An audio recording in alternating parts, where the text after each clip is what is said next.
for anyone who's going to be watching this later. My name is Pauline Gold, and thank you all for being here. My talk today is about gratitude, thankfulness, and the blessings in our lives. How often do you pause to appreciate what you have in your life?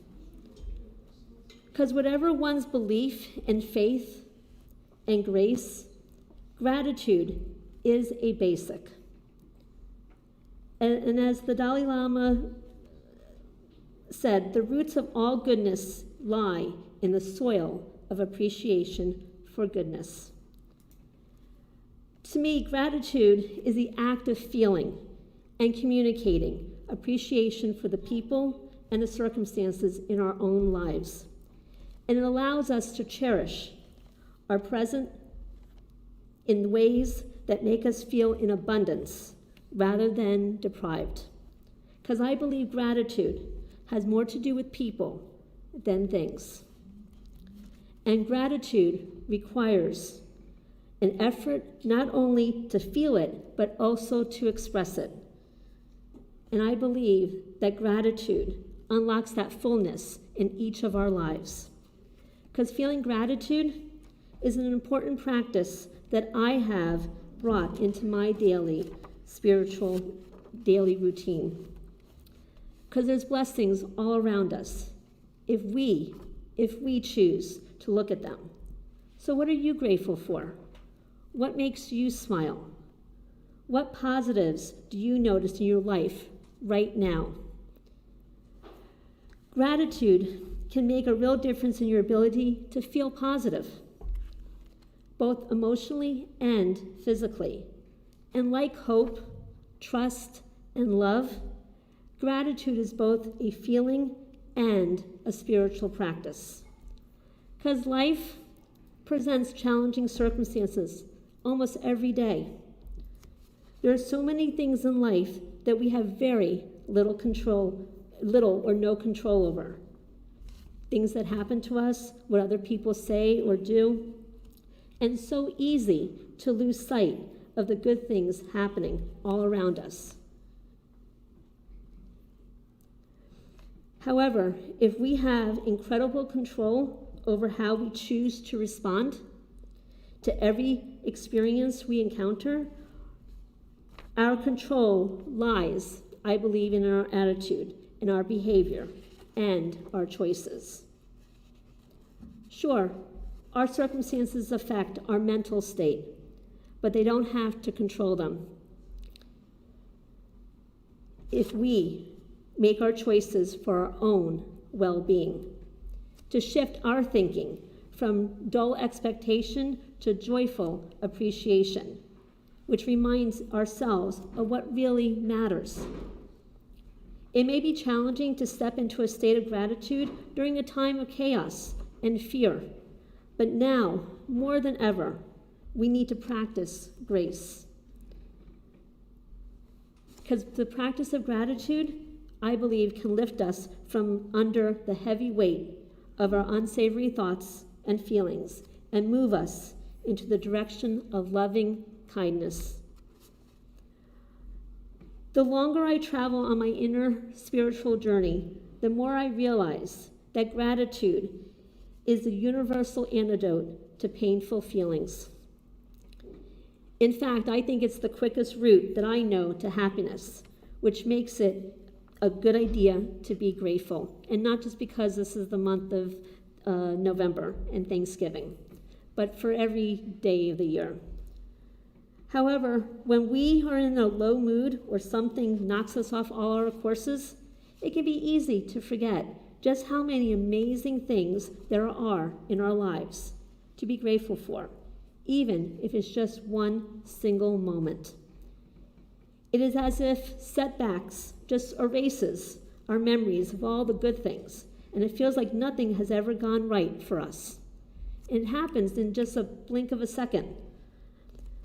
But like so many things in life, it takes daily practice to develop gratitude. As a wise anonymous person said, gratitude is not the result of things that happen to us. It is an attitude we cultivate by practice. So just how can we practice being grateful and bring more of this into our own lives? For me, my gratitude diary is the single most effective tool that I have for my own self-development. It's not a choice. It is not a chore. It is a choice. It's not a chore, but a practice that's essential to my own well-being, combined with meditation and contemplation to relax and refocus on the present moments in my life. And I just want to share with you just how I approach this in hope that it might just support and inspire you too. A few months ago, I woke up feeling really low, worried, and anxious, and I didn't want to do anything. I had suffered a lack of sleep from worrying, and nothing seemed worthwhile at that moment. And I also felt vulnerable.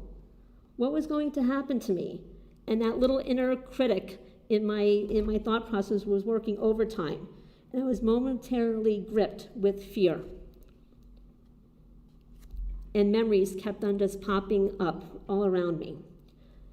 But then I was reminded and reestablished my daily routine of writing in my gratitude. Every morning and evening. I did it without fail, even when I can't even be bothered or it seemed pointless at times.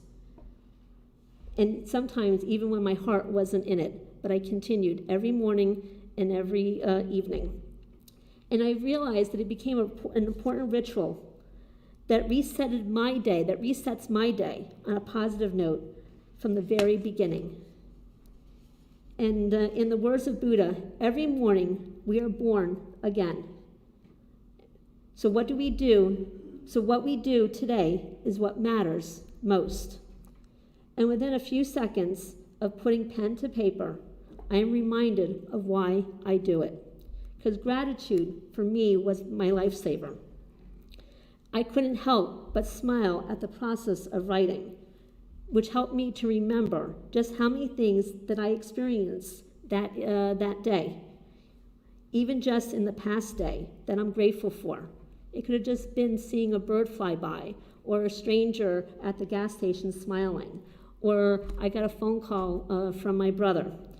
It's not so much about the words on the page, but the process of recalling the memories and writing them down. And this also made me feel, again, that enjoyable emotion that I felt at the time that I got to experience. That smile, that hello, that phone call, that bird, whatever it is. And it reinforced that joy-filled experiences and sets up that sort of loop of gratitude and of happiness.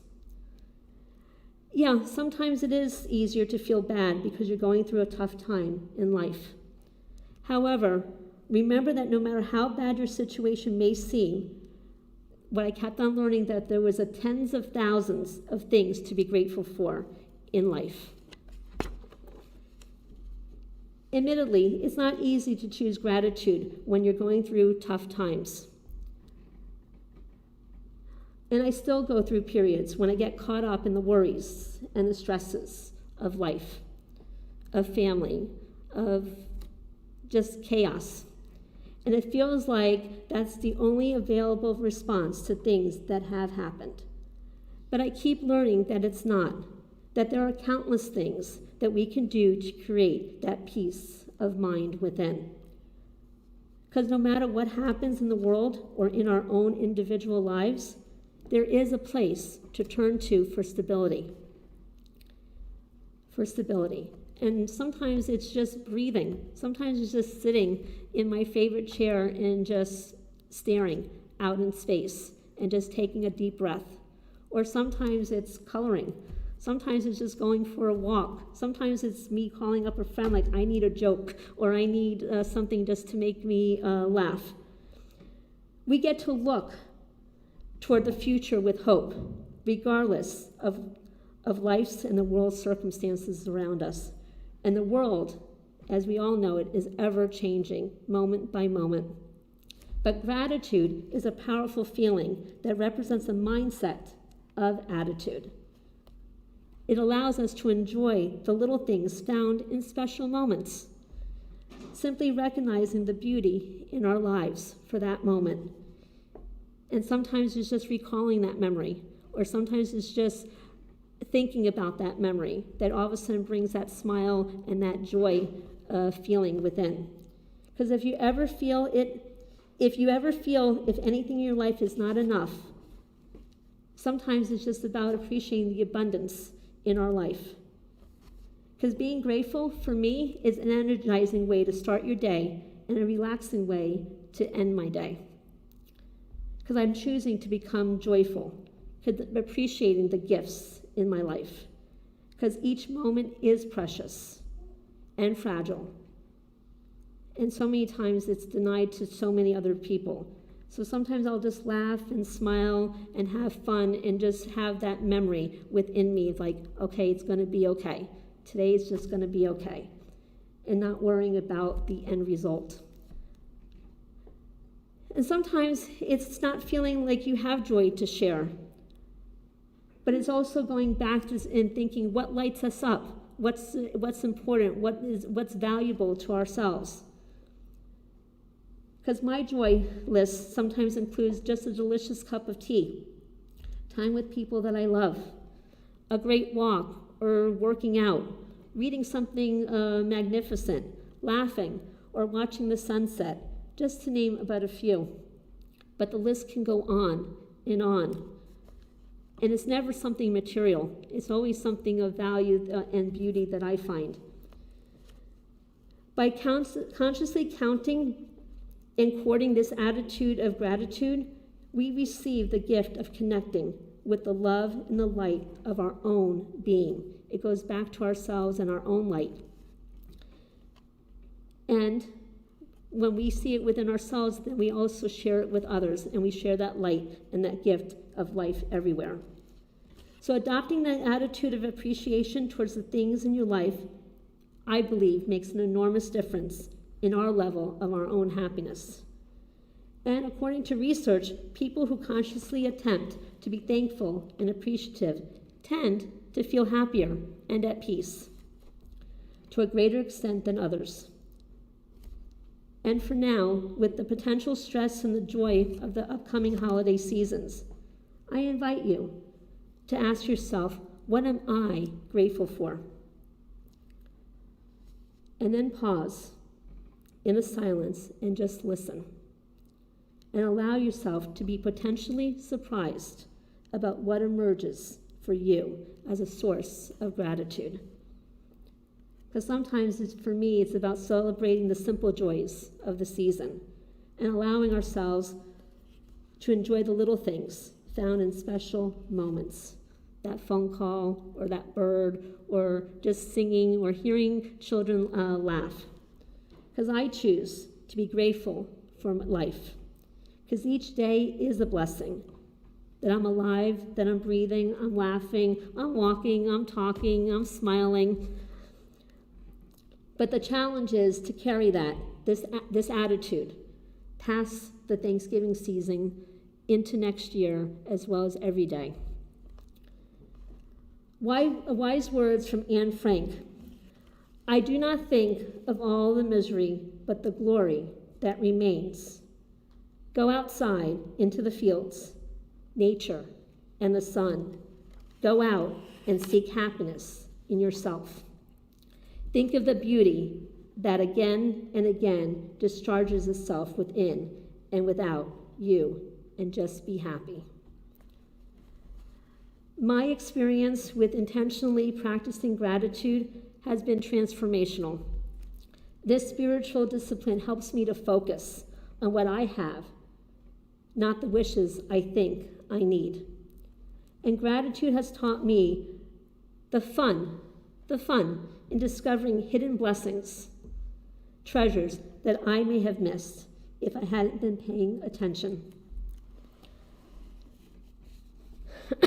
Pardon me. Counting my blessings turns my,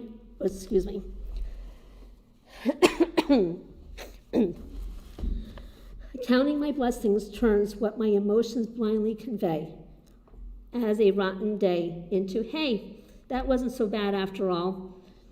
as a type of my reflection of my day or the end of my day.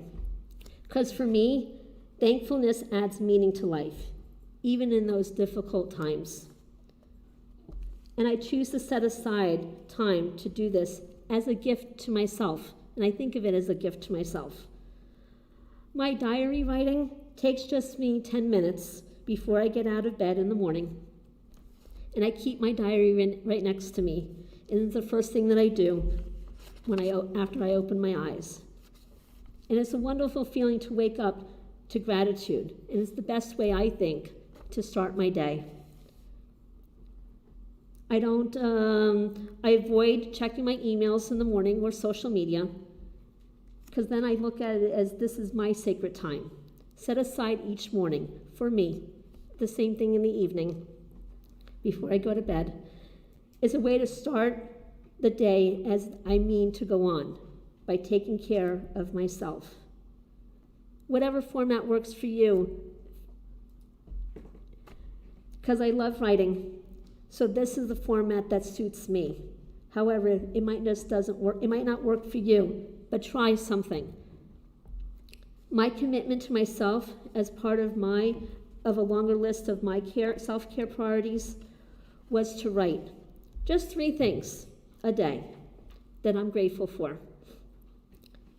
And I believe anyone can just write 3 things. And sometimes in the beginning, I would write the same 3 things. And you'll be surprised, though, how easily 3 things can turn into a lot more than just 3. Because I know I only need to write 3 items. I'm relaxed and not pressured.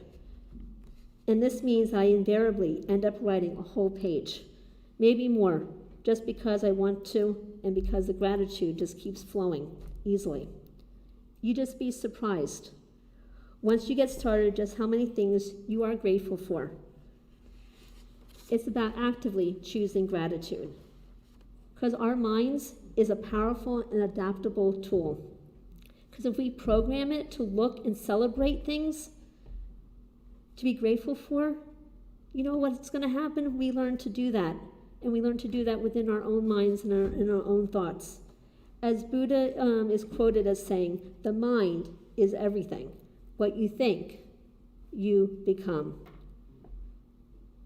For me, gratitude requires a certain type of endurance, and it does take patience, especially with our own selves, because that monkey mind, those thought processes can sometimes just turn on us, and then all of a sudden we're feeling that low energy, or we're feeling ungrateful.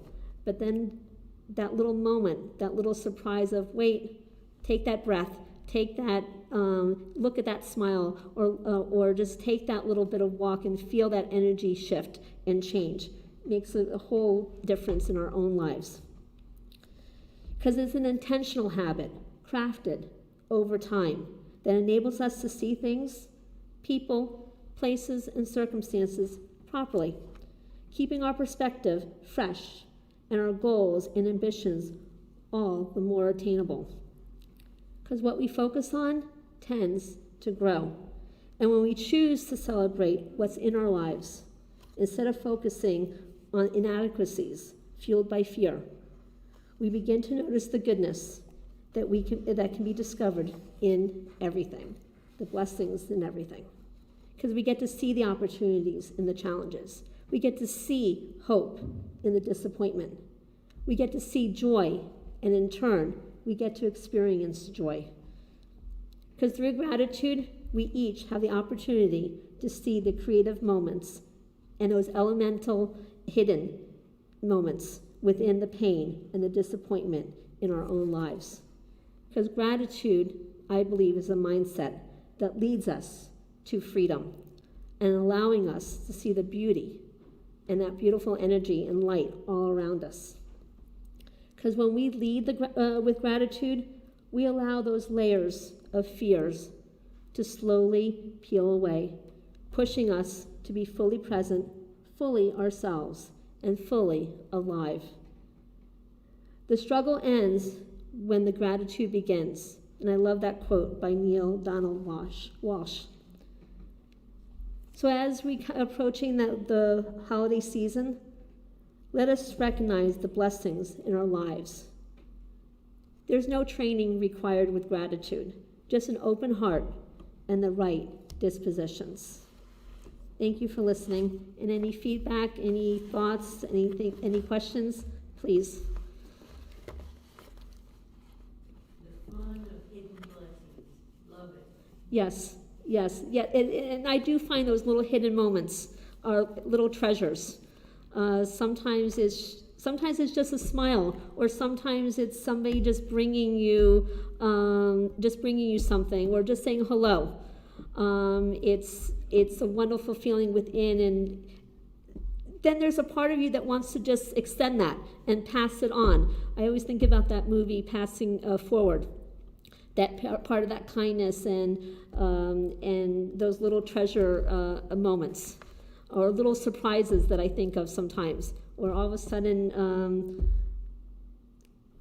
I remember I was looking for chocolate and I could not find any, and all of a sudden I went to a place that I didn't even think that I would have chocolate, and all of a sudden like, oh, this is a wonderful little surprise and a little treat.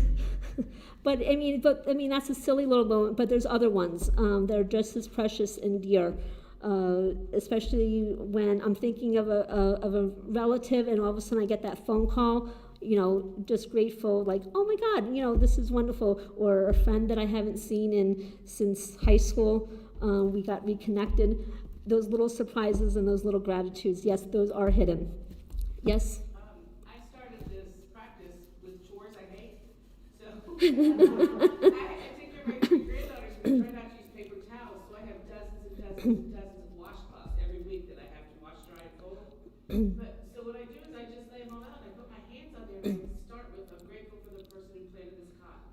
I'm grateful for the person who picked this. And by the time I get done, it's like dozens of people have contributed to making this. So I just do it whenever I find a chore that is mundane or a pain in the neck. And when I start being grateful for everybody who had a hand in putting this in my life, when then I'm done. I look around, I'm like, oh my God, I just pulled it all.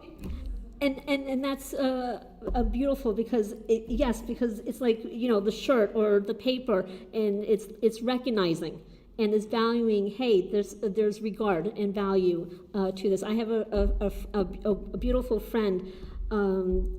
Before we ever sit down and eat, there's a prayer and just a thank you for just even cooking or making the food or growing the food, and it's just that acknowledgement. And it's just a precious moment of just that, giving that thanks for the opportunities that are in front of us, or the things that are provided for us that sometimes we just take for granted, that we don't even think about. But yes, it's just taking that little bit of moment. So thank you for sharing that. Any other thoughts or yes? I like everything you said, and I try to live like that. And I have an example with treating people in that way can give you that one smiling moment you're talking about. I was in Ace Hardware the other day, and some guy's looking at this package for Christmas of coal. And somehow or other he thinks I'm a fun person, and he comes over to me and he takes out this package of coal, and he says, hey, you can give it to your husband. He might need this. So I laugh. And because he's funny, and it's a nice moment, I say, oh, I got rid of him a long time ago. So we both laugh. And then I'm sitting around, and I'm having like 5 or 10 nice minutes with this stranger, because he comes by me again. Now we've already had a nice moment, and now I'm looking at the Christmas lights, so we're determining which lights we should have for which purpose. And he goes on and does something else, and then it comes back, and we're talking about the lights again, and there's another nice moment, and I walk away saying, oh, that was such a nice time with this stranger. Yes. And it's about being open and nice to people and thinking of them.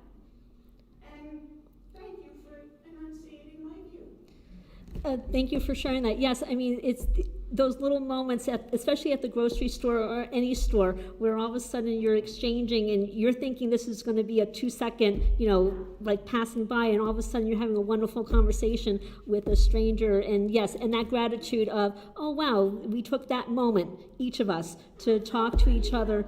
Exactly. Yes, it's beautiful. Any shares on the... Just a bunch of hearts. Oh, wonderful. Thank you. Hearts are always wonderful as well. Well, thank you very much for being here, and thank you for listening, and have a wonderful, blessed day, as well as week and month and the rest of this year. Thank you. Thank you for joining us for Lyceum. Our Sunday service will go live at 10:30 a.m. Eastern Standard Time. If you would like to make a donation, please visit Cassadaga.org. Be sure to subscribe to our channel, and hit the bell icon, to get notifications when we go live. Check your notification settings, to make sure you are set to receive all subscription notifications. Thank you again for joining us today. For more info, visit Cassadaga.org.